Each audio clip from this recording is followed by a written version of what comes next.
Saat pengungsi di posko Gor Swecapura diserang hama tomcat. Hal ini menyebabkan kulit beberapa pengungsi melepuh hingga membengkak. Dan menyebalkan, ia punya segudang alasan, ia katakan silakan tinggalkan jika memang sudah tak tahan 25 dan menyebalkan. Serang serangga sejenis tomcat ketupanan, ia mengancam dalam keimanan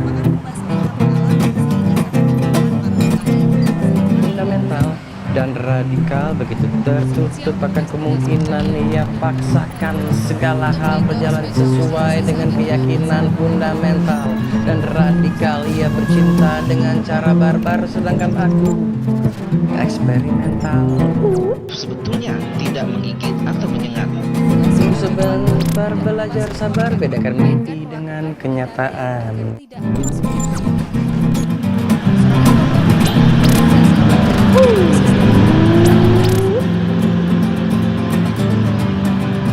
Serangga tomcat kembali menyerang pengungsi Gunung Agung di Gor Swecapura, Kelungkung, Bali.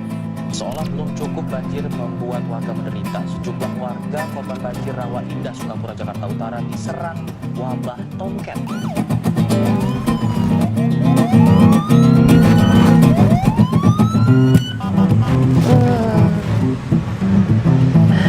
Jalan tengah, jalan damai. Jalan tengah, jalan damai. Semoga rindu masih bisa disema. Kirim surat tanda damai, sejuta maaf rasa tak sampai. Jalan tengah, jalan damai. Semoga rindu masih bisa disema. Atau memang Hampir sepekan teror tomcat masuk permukiman warga. harus selesai. Yang berbahaya.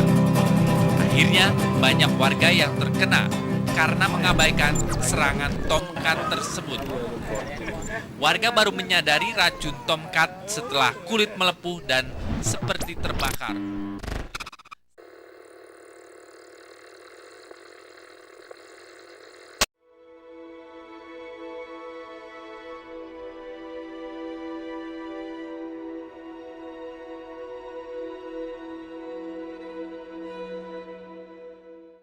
Serangan serangga tomcat atau kumbang roof di Surabaya, Jawa Timur terus meluas. Setelah menyerang perumahan Kenjeran dan apartemen Pakuwon City, ratusan serangga tomcat juga menyerbu masuk ke sekolah di daerah Kenjeran, Surabaya. Serangga menyerang masuk ke dalam kelas hingga mengganggu belajar mengajar. Ini adalah serangga yang bikin repot satu negara. Cuma serangga ini yang membuat pemerintah setempat harus mengevakuasi warganya. Serangga ini memicu kepanikan warga dan membuat mereka terjaga saat malam hari. Tapi sesungguhnya, serangga ini adalah korban dari misinformasi. Menurut pengakuan warga, serangan tomcat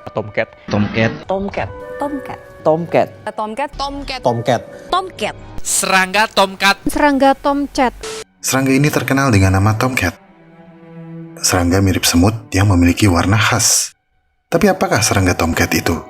Kenapa serangga ini dihindari? Apakah mereka sangat berbahaya?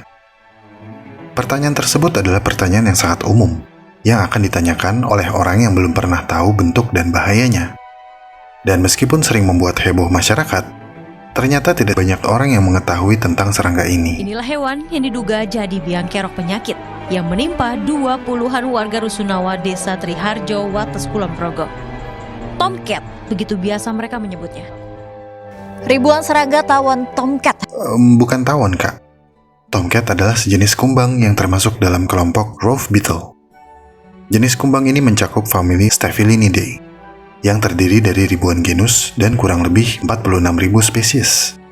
Tomcat yang menakutkan ini termasuk dalam genus Pederus, dengan lebih dari 600 spesies yang diketahui, yang tersebar di seluruh dunia, kecuali di Antartika, dengan ukuran sekitar 7-10 mm. Yang sering mewabah di Indonesia adalah spesies Pederus fucipes. Spesies ini adalah yang paling umum dan paling luas penyebarannya. Mereka tersebar mulai dari Asia Tengah, yaitu Iran, Afghanistan, India, dan Jepang, serta Indo-Australia, yakni Malaysia, Indonesia, hingga Australia. Ciri-ciri serangga ini adalah kombinasi warnanya yang mencolok, hitam, merah atau oranye, dan sayap yang agak kebiruan. Warna mencolok ini adalah aposematisme. yaitu sebagai peringatan bagi predatornya bahwa serangga ini punya racun dan tidak terasa enak atau bahkan mematikan jika dimakan. Meskipun memiliki sayap, mereka tidak terlalu aktif terbang, beda dengan capung dan serangga lain yang harus terbang untuk mencari makan. Di sawah yang letak antara tanamannya berdekatan, tomcat lebih memilih menjelajah. Karena hobi menjelajah inilah kerabat mereka kerap disebut rove beetle atau kumbang kelana. Rove beetle termasuk ke dalam kelompok serangga kuno dengan fosil yang diketahui berasal dari periode Triasik sekitar 200 juta tahun yang lalu, bahkan mungkin lebih awal.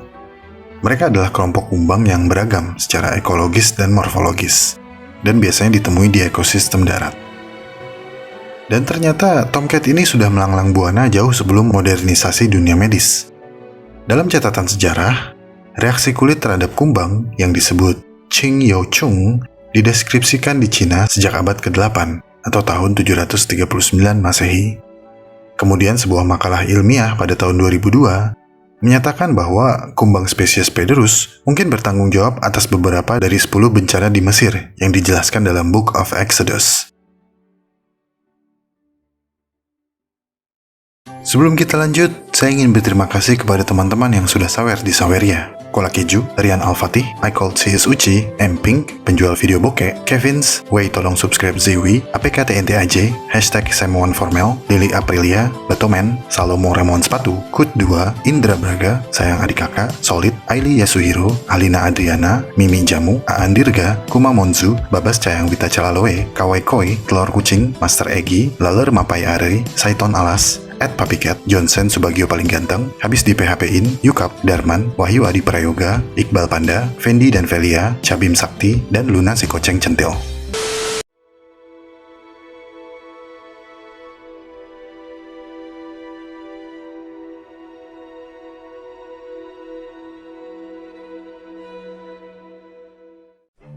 Sebenarnya, kumbang ini memiliki banyak nama di seluruh dunia, mulai dari semut semai, semut kayap, jelantir, semut Charlie, acid fly, Nairobi fly, blister fly, bicho del fuego, dan lain-lain. Nama ilmiahnya adalah Pederus beetle. Namun di Indonesia, mereka terlanjur terkenal dengan nama tomcat. Ada beberapa dugaan kenapa masyarakat menyebut kumbang ini tomcat. Dugaan yang paling populer adalah karena bentuknya sepintas mirip pesawat tempur Tomcat F-14. Tapi apa iya? Coba kita sandingkan. Ya, kalau mau dipaksakan memang mirip.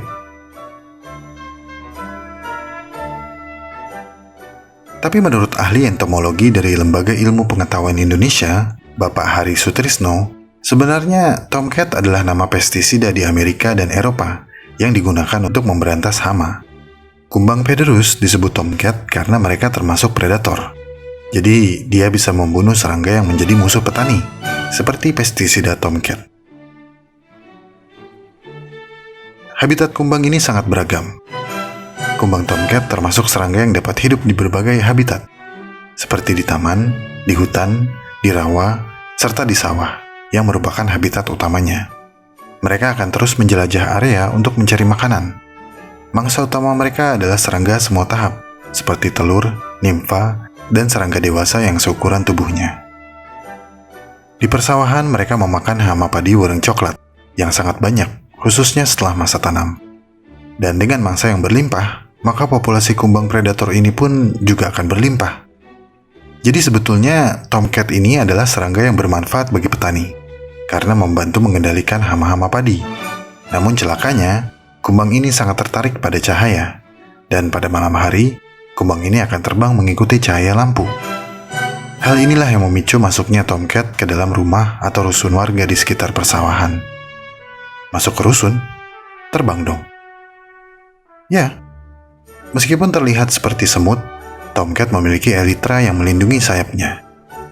Coba perhatikan cara mereka mengeluarkan dan melipat sayap mereka. Mungkin kamu bisa belajar dari tomcat supaya lemari pakaian kamu nggak berantakan.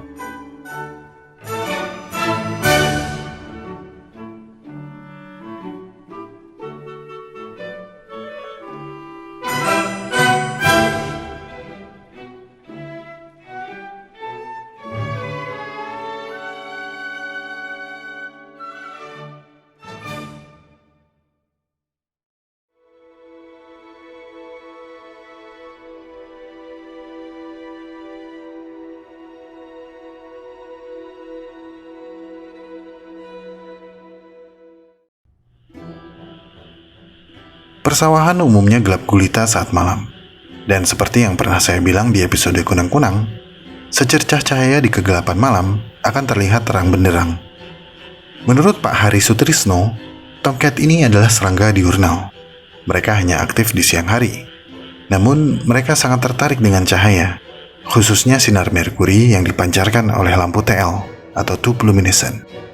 Fakta ini pernah beliau buktikan saat penelitian di Malaysia pada tahun 2005.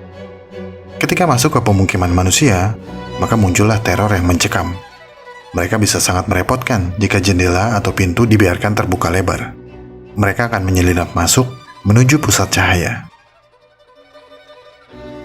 Meskipun terlihat mengintimidasi dengan abdomen yang dapat dinaikkan seperti kalajengking, tomcat tidak menggigit ataupun menyengat. Tapi karena ukurannya kecil, maka manusia akan dengan santai menggepreknya jika kumbang ini mendarat atau merayap di tubuh manusia. Seperti nyamuk, geprek beres. Dan ketika sedang tidur, manusia biasanya akan refleks menggeprek apapun yang mendarat di permukaan tubuh, dengan asumsi kalau yang digeprek barusan adalah nyamuk atau semut. Namun sayangnya, geprekan ini adalah tindakan yang salah. Karena ketika digeprek, maka hemolimf atau darah mereka yang mengandung pederin akan meresap ke kulit. Dan jika tidak dibersihkan dengan segera, maka akan muncul gangguan kulit pederus dermatitis. Berdasarkan penelitian, zat pederin ini umumnya lebih banyak diproduksi oleh tomcat betina. Tomcat jantan tetap memiliki pederin, namun jumlahnya lebih sedikit jika dibandingkan dengan betina. Dan para peneliti telah mengungkap bahwa produksi pederin ini bergantung pada aktivitas endosimbion dengan spesies bakteri Pseudomonas yang hidup di dalam tubuhnya. Pederin adalah vesikan atau zat pelepuh yang kuat, yang akan menyebabkan reaksi pada kulit sekitar 24 jam setelah kontak. Namun reaksinya akan berbeda-beda tergantung pada konsentrasi, durasi pemaparan, dan karakteristik kulit individu. Dalam kasus ringan, ada sedikit eritema atau kemerahan pada kulit yang berlangsung selama beberapa hari. Pada kasus sedang, eritema berkembang menjadi vesicle dan bule atau melepuh dan melendung selama beberapa hari, diikuti oleh tahap squamosa saat lepuhan mengering dan mulai mengelupas setelah seminggu. Tahap squamosa akan meninggalkan bercak hyper atau hipopigmentasi yang bersifat sementara. Parut atau bekas luka biasanya tidak ada selama korban tidak menggaruk atau mengelupas lepuhan kulitnya.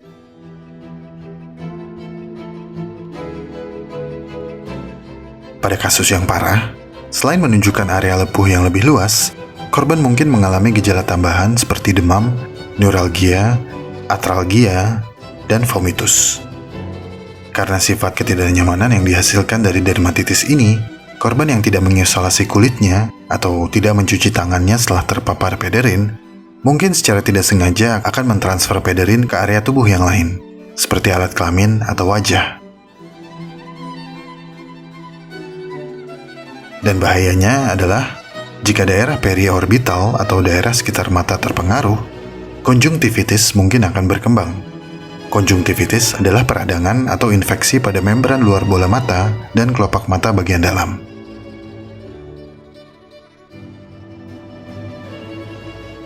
Untuk kasus pederus dermatitis di wajah, wanita biasanya memiliki inisiatif untuk menggunakan produk pemutih di area tersebut, dengan harapan produk ini akan membersihkan noda.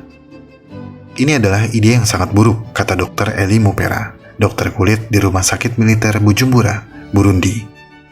Dr. Eli menambahkan kalau beliau telah melihat kasus-kasus di mana kulit yang melepuh akan menjadi lebih buruk karena krim pemutih yang sesungguhnya memang tidak baik untuk kulit. Tidak ada krim atau produk ajaib untuk menghilangkan noda hitam. Kulit adalah organ hidup dan akan memperbarui selnya secara konstan. Jadi, waktu adalah satu-satunya solusi.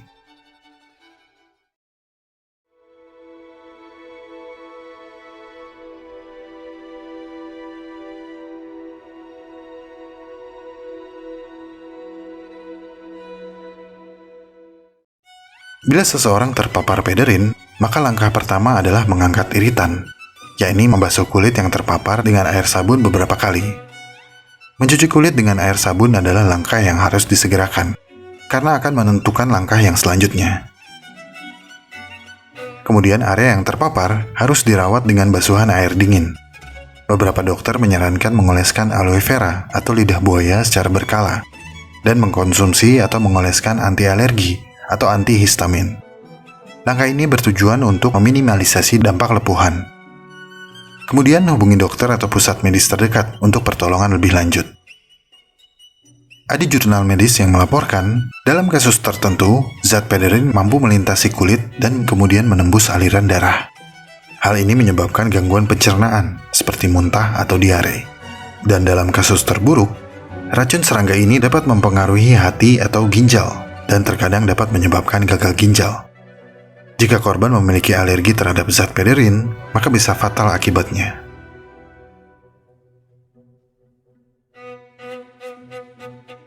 Mencegah kontak antar manusia dan tomcat adalah metode utama untuk menghindari Pederus dermatitis. Belajar mengenali kumbang tomcat dan menghindari penggeprekan serangga ini akan membantu mengurangi wabah penyakit kulit ini. Jika seekor kumbang hinggap di kulit, jangan digeprek.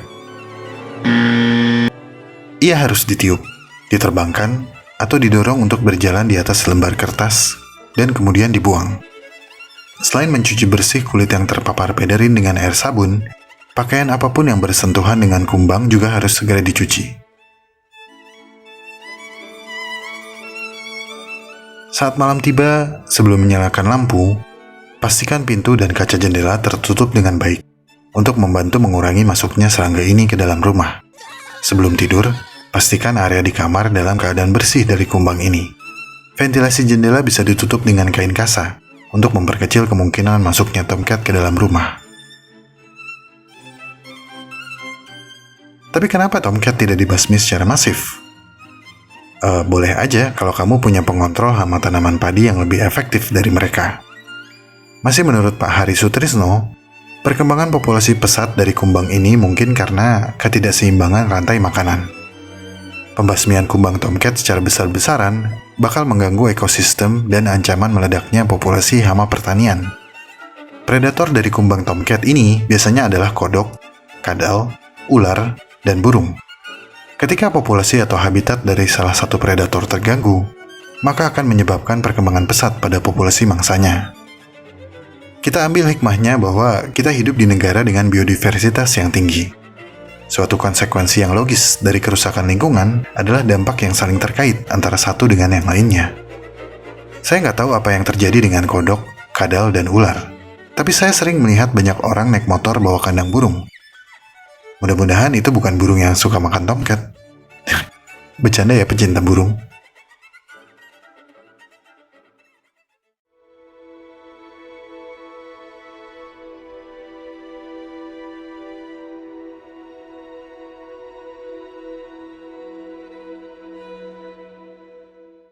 Mengingat wabah tomcat yang berulang setiap tahun, nampaknya pemerintah harus selalu mengadakan kampanye secara berkala sebagai edukasi ke masyarakat akan manfaat dan bahaya dari tomcat. Peran serta dari Kemenkes juga mungkin dapat menyadarkan masyarakat akan pentingnya mencuci area yang terpapar pederin dengan air sabun, sehingga mampu mengurangi jumlah korban yang terdampak oleh Pederus dermatitis. Hidup berdampingan dengan kumbang tomcat adalah sebuah dilema. Di satu sisi, mereka memangsa hama yang kerap merusak tanaman. Tanpa tomcat, mungkin para petani akan mengalami kerugian yang besar. Namun jika kebanyakan tomcat juga nggak baik. Kalau kita lengah, kulit kita akan melepuh. Sepertinya tomcat mengingatkan kita bahwa dalam segala aspek kehidupan, keseimbangan adalah kunci utama. Karena keseimbangan akan menghadirkan harmoni dan ketentraman. Tanpa keseimbangan, maka harmoni dan ketentraman pun akan terguncang dan akan menuju kepada wabah dan kehancuran. Semoga video ini bisa memberikan kejelasan tentang serangga yang terlanjur dibenci masyarakat yang tinggal di daerah persawahan.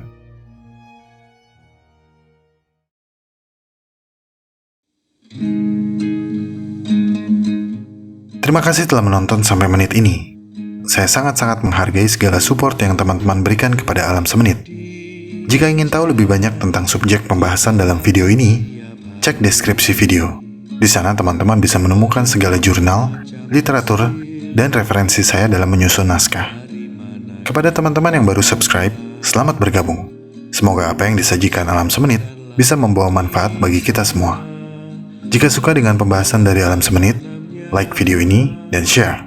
Karena like dan share dari kamu akan membantu perkembangan channel ini. Ikuti perkembangan semua hal yang aneh, menjijikan, dan indah yang mengundang rasa ingin tahu kita semua. Sampai jumpa di video selanjutnya.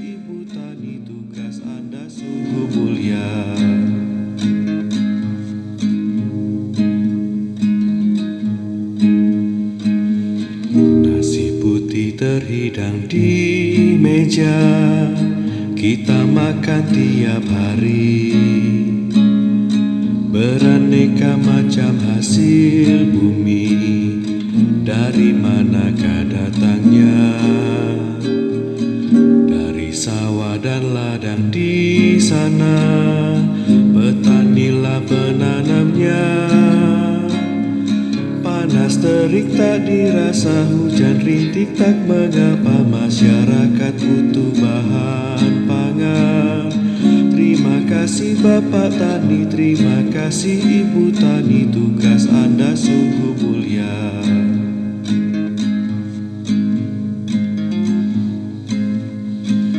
Nasi putih terhidang di meja, kita makan tiap hari.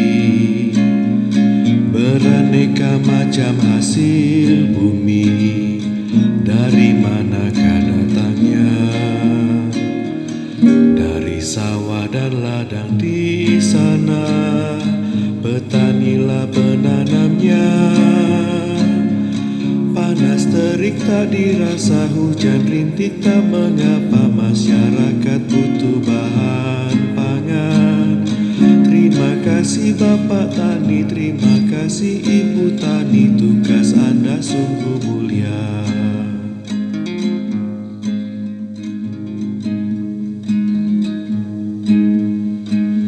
Nasi putih terhidang di meja, kita makan tiap hari.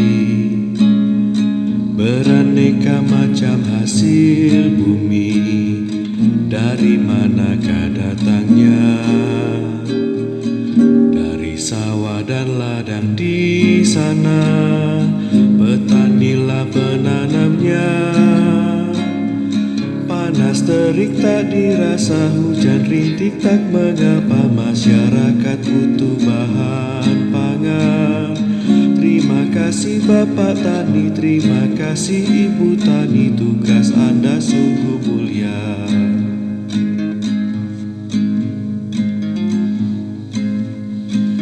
Nasi putih terhidang di meja, kita makan tiap hari.